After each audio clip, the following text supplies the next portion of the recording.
Hello everyone.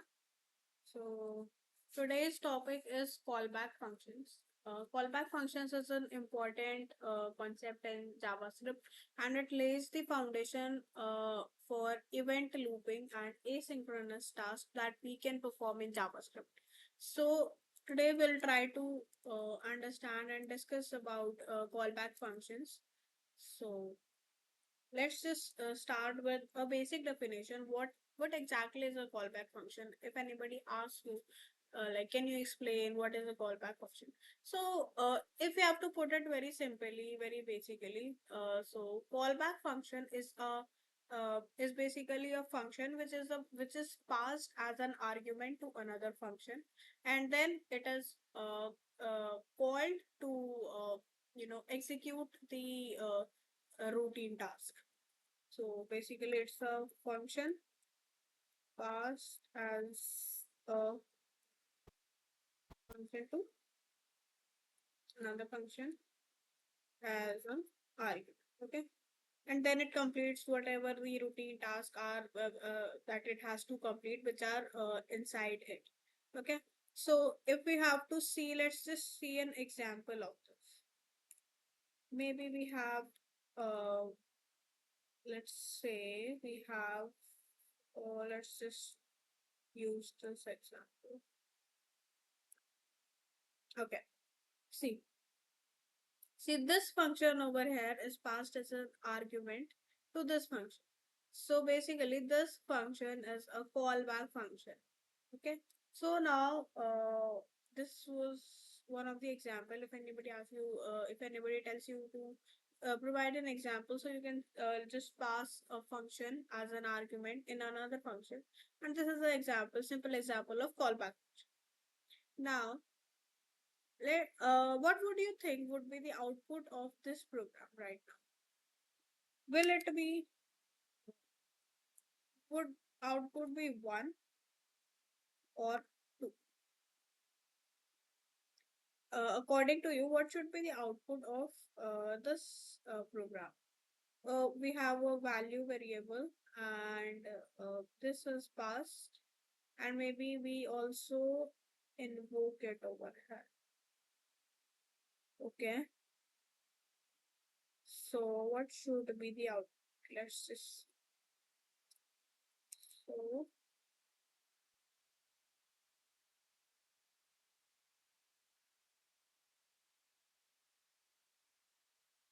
output is, see over here, output is 2, right? As expected, because this was a callback function, it was passed into as an argument in this, and we immediately call it over here. But let's say we do not call it, or maybe over here we have something like 1, 2, 3, 4, 5, 6 seconds, and after that we call this function. Then what should be the output? Then output should be 1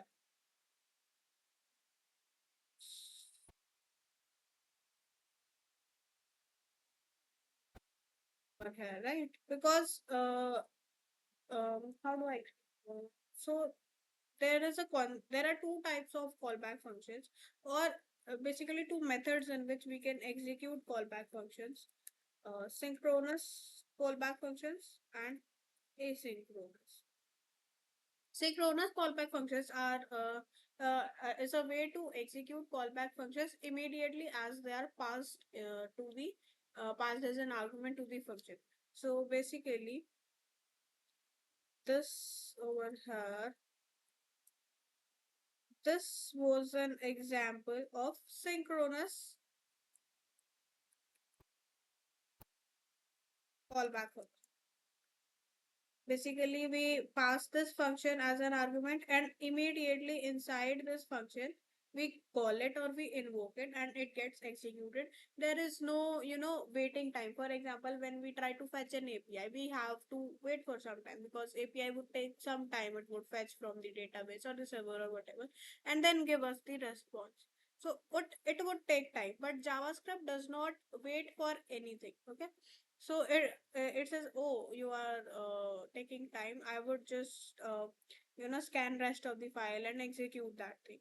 But over here we immediately invoke this callback function. So the JavaScript does not has to wait for anything and it just executes. So how do we, so if this was the execution for synchronous callback functions, then how would we execute asynchronous callback functions? Let's just see over here. See, okay, asynchronous.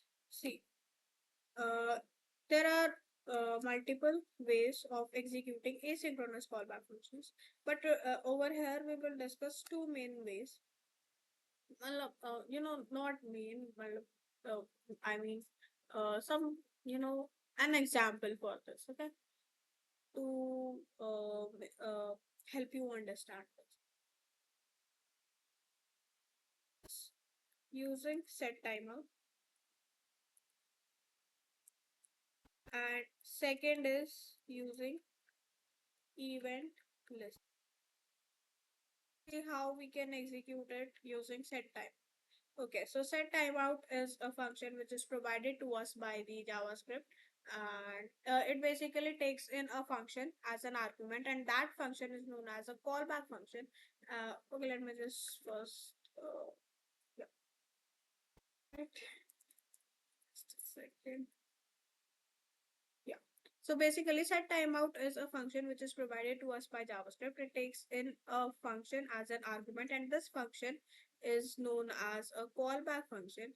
And it also takes in a timeout as an argument. And this means after this timeout has expired, or maybe if we put, for example, 5,000. So basically, these are milliseconds. So which means 5 seconds. After 5 seconds have passed, this callback function would be executed. Now, since it is not getting executed immediately, but after a time interval of 5 seconds, for example, this function is an asynchronous function, and this callback function is asynchronous in nature, and this helps us to uh, you know uh, leverage the concept of async await in JavaScript. So this kind of enables us, over here we can do an API calls. Let's say we have an API, anything, maybe we are calling, anything Amazon cart or something, which returns all the items that we have in our cart. But this API would take, let's say, 5 seconds to,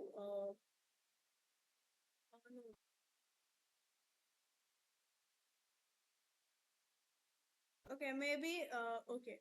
So maybe let's take this example. User enter a page. User enters our website, and we want to show a banner or something and marketing advice only after user spends 5 to 10 seconds on our website, because as soon as the user enters the website and we immediately throw a banner or an advertising thing to on their face, so it would reduce the traffic, right? So we want, like, let the user stay, and after 5 seconds have passed, we will just politely show them the advertising. So maybe to execute that thing, we can leverage set timeout and callback functions, which would be executed asynchronously after some time has passed. And let's just see it in console also, and let's just see both. Let's just see synchronous also and asynchronous also. Yeah. And over here we will print synchronous, asynchronous, and maybe, okay. And let's just put it over here.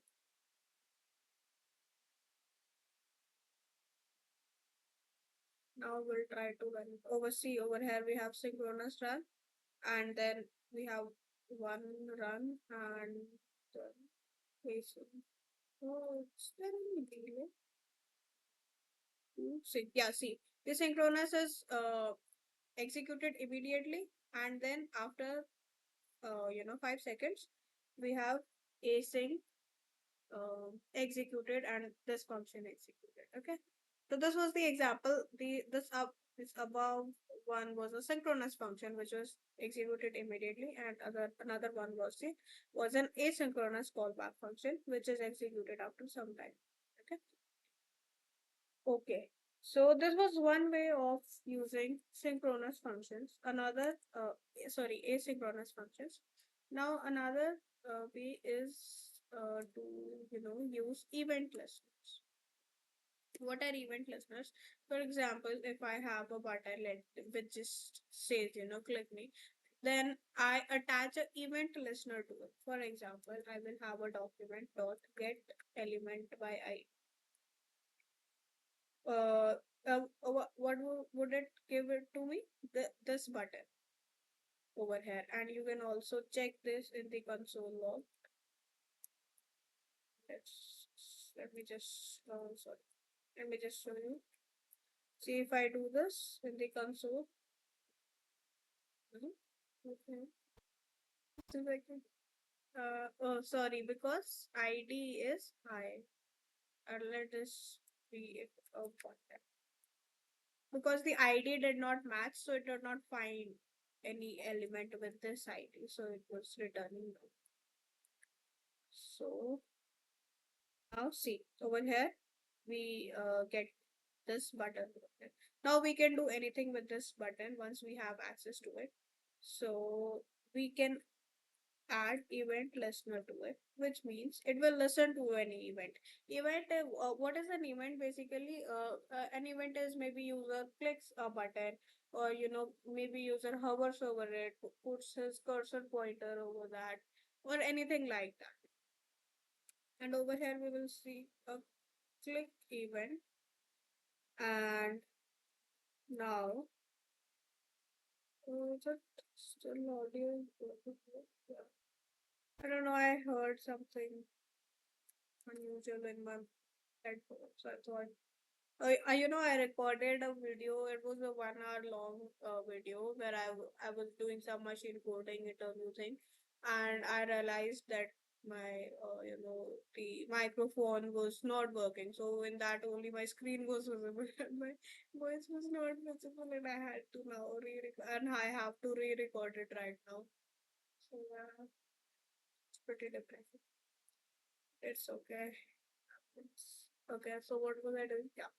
So I added an event listener to this button, and now whenever this event would happen, this callback function would be executed.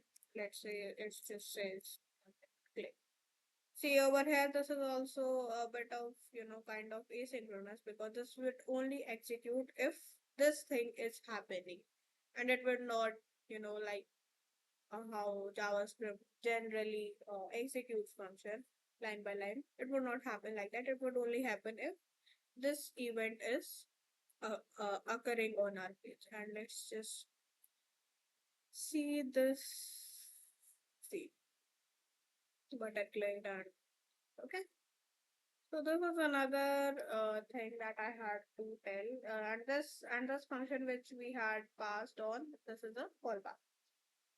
Okay, so let me just see in my notes. So we have, okay. Okay, so now we will talk about an interview question. Uh, so there's a very famous interview question.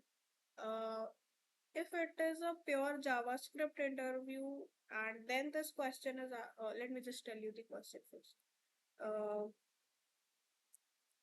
Implement a button which uh, shows the count of how many times it has clicked. Okay. So see, if it is implement,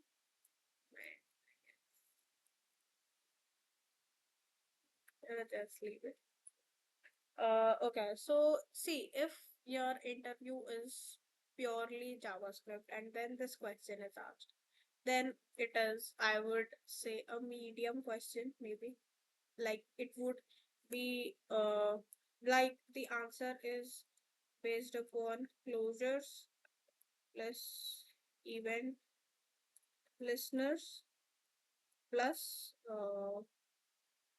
closures and event listener, and then what else? And yeah, callback function, of course. So the answer would be this.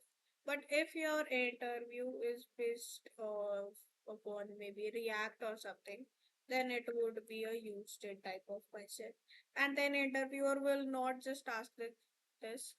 The main testing would be in the follow-up questions.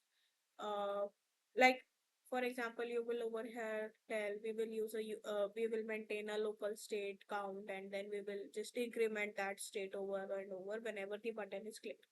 The interviewer would be like, okay, very nice. Now then tell me, how does use state do this? What is the internal working of state? uh, and something like related to the internal working of the app.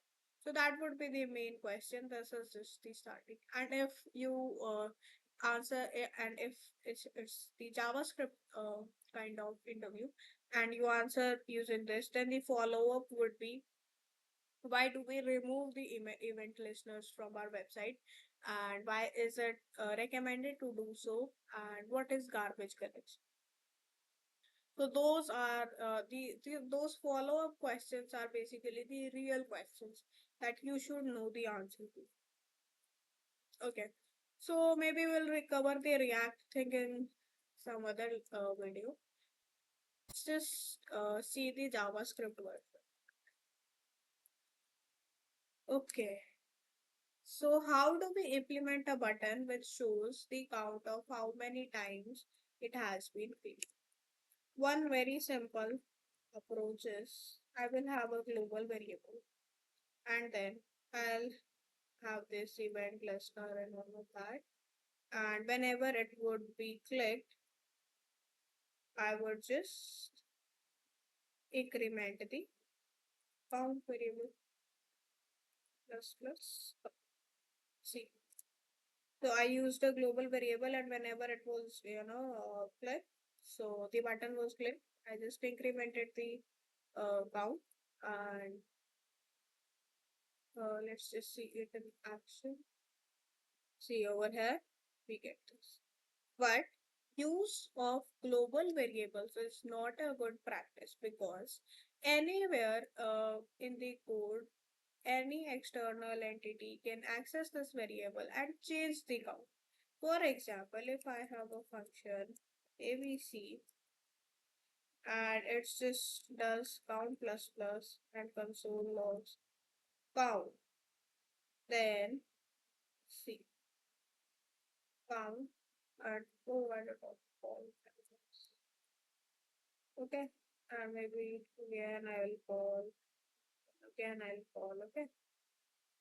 So see over here. And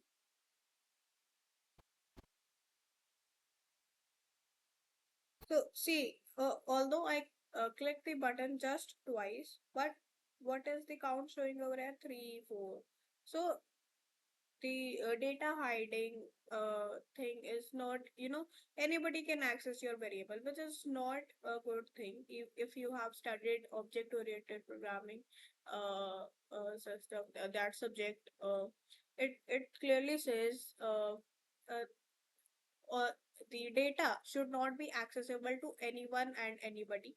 It should be uh, hidden in private methods and variables, etc. So now question comes, how do we implement data hiding over here? I told you in the last video, where we discussed, I guess in the last video we discussed closures. Closures are best way to implement uh, data hiding. How can we do this? Because let's just see, attach, or maybe segment. Naming function is really important. I was studying a blog, I guess, from uh,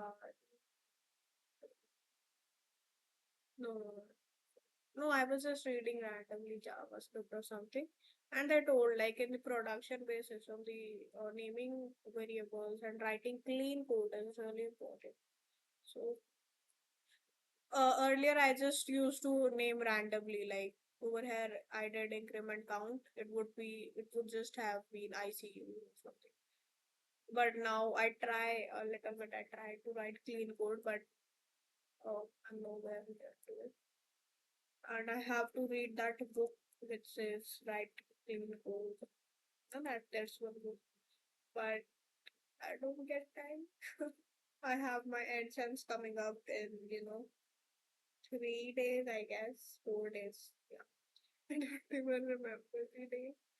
And I have not started, but just movie, all that shit. Yeah. So over here now, and we'll now call this function. Okay. Now what has happened is this count is within this function. Now, this callback function can easily access the count variable because of closure, but any function from outside cannot access it. Maybe it's any random function which tries to increment the count. So there would be an error, right? So, um,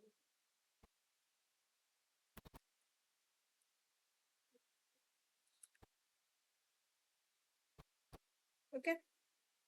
Now, if any random function is trying to access this count, JavaScript will not let it because, like, who are you? You cannot access this thing. This is just only accessible to this callback function over here. Why? Because of closures. Because closure is nothing but a function bundled with its lexical environment, where lexical environment is the local memory space of the parent function and the parent function's lexical scope. And then the lexical scope would be its parent's local memory plus its parent's local scope, and like this over here this will have access to this and then also the global thing. But this function will not have access to the variables or methods defined in this function. And then let's just see, count is not defined where at random. Okay, so now let's just talk about the follow-up question.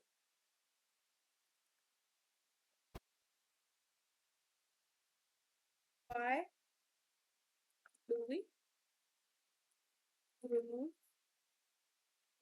event listeners? Why is it recommended to remove event listeners? Okay, let me just show you one thing and that would give us the answer. See, we have this, we click this, count one, count two. Okay. Now in the elements, go to the, sometimes we are not able to find this. Over here, if you see, then it would be visible to you. Okay, so this is a event listener.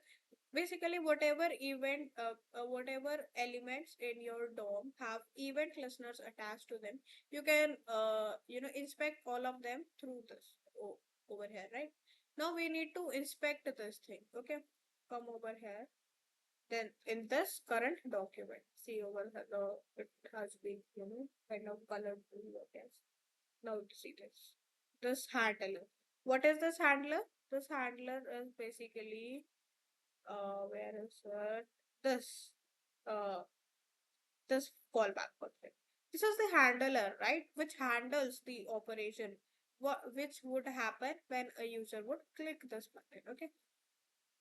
See in the scopes, it is two, which means it has the block scope. Block scope is this function, the increment count function, and then the global scope because of the because of closures. Okay. Now see, for right now we just have one button and it will maintain the scope till the user is on the website. Okay. Now right now we just have one button, so it's okay. we can keep it. It's okay. It's not too much load on the website. But maybe you have 50 buttons over here. Then over here, 50 event listeners would be made. Each event listener has two scopes with it maintaining, which is maintaining itself. Okay, right? So 15 to 200 scopes would be right now maintained, and it is also possible that uh, one event listener might not be just of this format. Maybe it's further nested upon another function, then another function, then another function. So, like, you can imagine how much of these scopes this document would have to maintain over here, just because we have not removed the event list.